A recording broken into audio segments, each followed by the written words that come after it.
নৈহাটিতে চলছে ভোট, ভাটপাড়ায় চলল গুলি। গুলিতে নিহত তৃণমূলের ওয়ার্ড সভাপতি অশোক সাউ, জখম ভাটপাড়া পুরসভার 12 নম্বর ওয়ার্ডের সভাপতি। ভাটপাড়া থানা এলাকায় সকালে আচমকায় একের পর এক বোমাবাজি হয়। থানার কাছাকাছি একটি চায়ের দোকানে বসে তখন আড্ডা দিচ্ছিলেন তৃণমূল নেতা অশোক। অভিযোগ, হঠাৎ ওই চায়ের দোকানে ঢুকে পড়ে জনকয়েক দুষ্কৃতী। কিছু বুঝে ওঠার আগেই হামলা শুরু করেন তারা। চায়ের দোকানের ভিতরে এবং বাইরে শুরু হয় বোমাবাজি। অশোককে লক্ষ্য করে গুলি চালানো হয়। এখানেই শেষ নয়, ওই চায়ের দোকানের জিনিসপত্র তছনছ করে পালিয়ে যায় দুষ্কৃতীরা। দোকানদারের দাবি, দোকানে খুব ভিড় ছিল, তিনি চা বানাতে ব্যস্ত ছিলেন। হঠাৎই গোলমাল শুরু হয় দোকানের মধ্যে। তিনি বলেন, কিছু বুঝতে পারিনি। অশোকবাবু রোজই আমার দোকানে চা খেতে আসেন, তার গায়ে গুলি লেগেছে, আমার দোকানের ক্ষয়ক্ষতি হয়েছে। যদিও কে বা কারা এর পেছনে রয়েছেন তা বলতে পারেননি ওই চায়ের দোকানদার।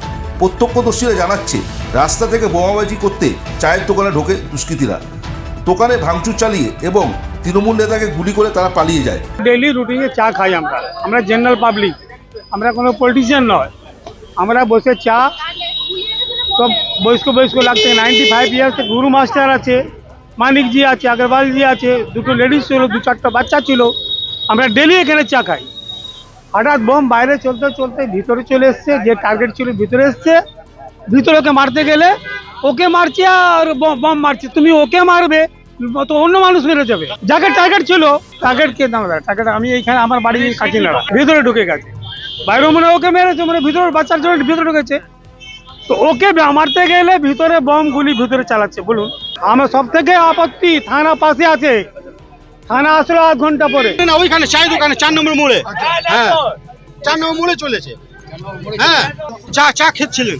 হ্যাঁ, আকাশে ভাই সুজল আছে, সাহিল আছে, আর 5-6 জন আছে। এখন কলকাতা গেছে। কলকাতা আমি জানি না, ছোট ভাই নিয়ে গেছে। আর পিঠে লেগেছে, হাতে লেগেছে, অনেক গুলি লেগেছে। 50 রাউন্ড গুলি চালিয়েছে থানা কাছে। আর থানা কাছে একটাও পুলিশ আসেনি। কেন আসেনি? সব নেতাদের থেকে টাকা নেয়। নেতা বলে হ্যাঁ যাবো তো যাবো, না বলে না যাবে। প্রসঙ্গত, বুধবার নৈহাটি বিধানসভায় উপনির্বাচন চলছে, সেখানে বিক্ষিপ্ত অশান্তি খবর মিলেছে। তার মধ্যে ভাটপাড়ায় ওই গণ্ডগোলের ঘটনায় আতঙ্ক ছড়িয়েছে এলাকায়। বিজেপির দাবি, তৃণমূলের গোষ্ঠীকন্দলেই আক্রান্ত হতে হয়েছে তৃণমূল নেতা অশোককে।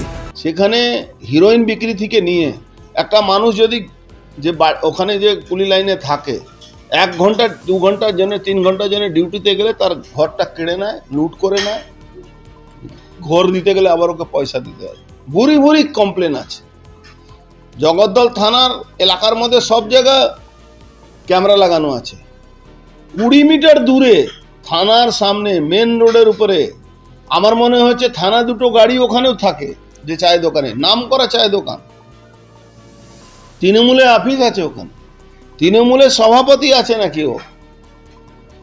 2-1.5 বছর আগে আমার মনে হচ্ছে ওর উপরে আবার এই গুলি চলেছে, আবার অ্যাটাক হয়েছিল এর উপরে, এই অশোক সাহের উপরে। আজকে তাকে আবার মেরেছে। ভাবুন, এরাই প্রিয়ঙ্কু পাণ্ডের উপরে গুলি চালিয়েছিল, বম চালিয়েছিল। এদেরকে প্রিয়ঙ্কু পাণ্ডের উপরে গুলি চালানো কেসে এদের নাম আছে, আবার তারাই একে মারবে। তাহলে ভাবুন, এখানে লোহাচোর সোমনাথ শ্যাম কি অশান্তি করছে পার্থভৌমিককে আশীর্বাদ নিয়ে। পার্থভৌমিক লোহাচোর টাকা তুলে পার্থভৌমিক কাছে পৌঁছায়, পার্থভৌমিক অভিষেক ব্যানার্জির কাছে টাকা পৌঁছায়।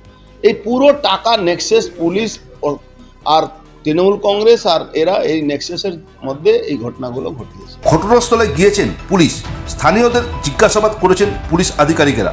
3 জন এখানে চা দোকানে আসেন। তারা অশোক সাউ নাম করে স্থানীয় যুবক যে আছে তার লক্ষ্য করে গুলি করেন। আর ওনারা যে এখানে যারা স্থানীয় লোক ছিল তাদের স্টেটমেন্ট অনুযায়ী একটি বম্বও চার্জ করে যে অশোক সাউ আছে ওনাকে অলরেডি হসপিটালে স্থানান্তরণ করা হয়েছে। ওনার যে ব্যাকে अपर পোর্শনে গুলি লেগেছে। ওনার উপরে ফরवरी 2023-এ একবার और আগে অ্যাটেম্প্ট হয়েছিল। সেই ঘটনায় আকাশ নাম করে একটা লোক, ওই স্থানীয়, তার ছোট ভাই ও মারা গেছে। আকাশ ছোট ভাই ইনভলভমেন্ট আমরা পেয়েছিলাম। আমরা 4 জনের বিরুদ্ধে চার্জশিট করেছিলাম। আমরা এখন ইনভেস্টিগেশন খুবই প্রাথমিক স্টেজে। আমরা যতগুলো এভিডেন্স, সিসিটিভি ফুটেজ, বাকি এখানে অনেকই লোক ছিলেন, তাদেরকে জিজ্ঞাসাবাদ করে আমরা খুব শীঘ্রই এটা কিনারা করব। ব্যুরো রিপোর্ট, রটারি সংবাদ।